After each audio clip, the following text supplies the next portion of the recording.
امام دمشقی ابن عباس سے یہ بھی روایت کرتے ہیں کہ یہود فائدہ حاصل کرتے رہے رسول پاک صلی اللہ علیہ وسلم کے نام سے،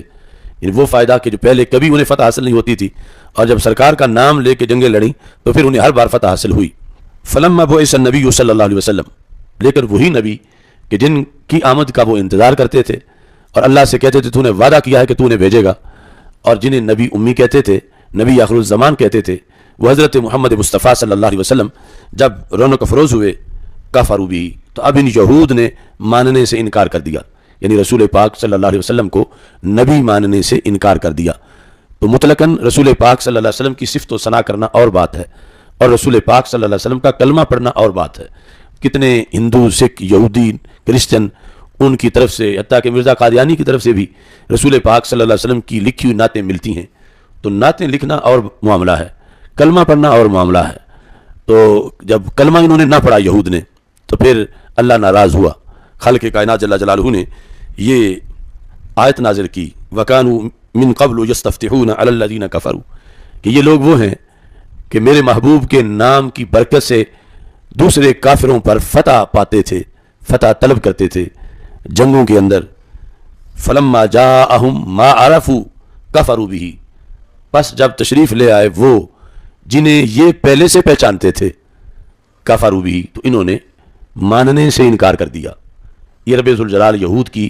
مذمت کر رہا ہے اور کہتا فلعنۃ اللہ علی الکافرین، اللہ کی لعنت ہو کافروں پر۔ تو یہ جو آیات کریمہ ہیں ان میں اس چیز کا بھی پتہ چلا کہ رسول پاک صلی اللہ علیہ وسلم کی آمد سے پہلے آپ کی معرفت پائی جاتی تھی، یعنی آپ کو پہچاننا، آپ کے بارے میں تعارف، چونکہ قرآن کہتا ہے فلما جاءہم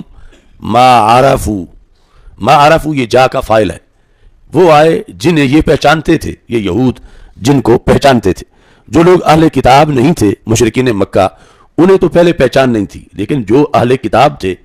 جنہوں نے اپنی کتاب میں پڑھا ہوا تھا، انہیں پہلے بھی پہچان تھی کہ حضرت محمد صلی اللہ علیہ وسلم آخری نبی مکہ مکرمہ سے ظاہر ہوں گے اور وہ نبی ہوں گے، یہ ان کو پہچان تھی۔ لیکن محض پہچان کام نہ آئی، کیونکہ ایک ہوتا ہے جاننا، دوسرا ہوتا ہے ماننا۔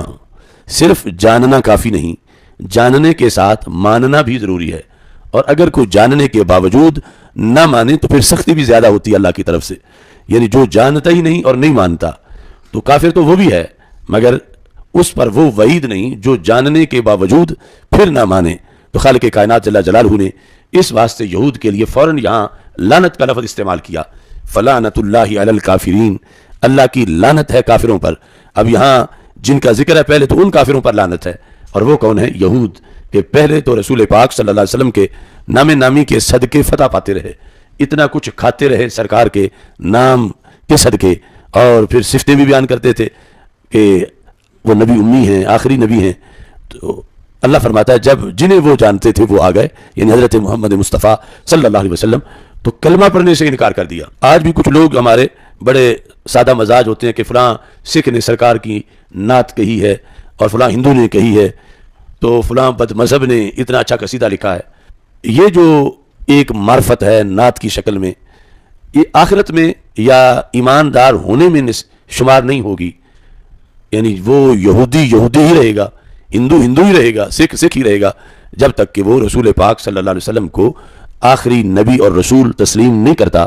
لا الہ الا اللہ محمد الرسول اللہ صلی اللہ علیہ وسلم یہ کلمہ نہیں پڑھتا، اگرچہ وہ 100 جلدوں میں بھی کتاب لکھ دے رسول پاک صلی اللہ علیہ وسلم کے فضائل پر، سیرت پر، تو اس کے بارے میں یعنی یہ تو کہا جا سکتا ہے کہ اس نے یہ کارنامہ کیا، یہ سیرت لکھی ہے، مگر یہ نہیں اس کے لیے نرم گوشہ رکھا جا سکتا کہ اس کی بخشش ہو جائے گی، مغفرت ہو جائے گی، یا وہ مسلمان شمار ہوگا، کیونکہ جب تک وہ رسول پاک صلی اللہ علیہ وسلم کو نبی تسلیم نہ کرے اور آخری نبی تسلیم نہ کرے، اس وقت تک وہ لعنت کا ہی مستحق رہے گا۔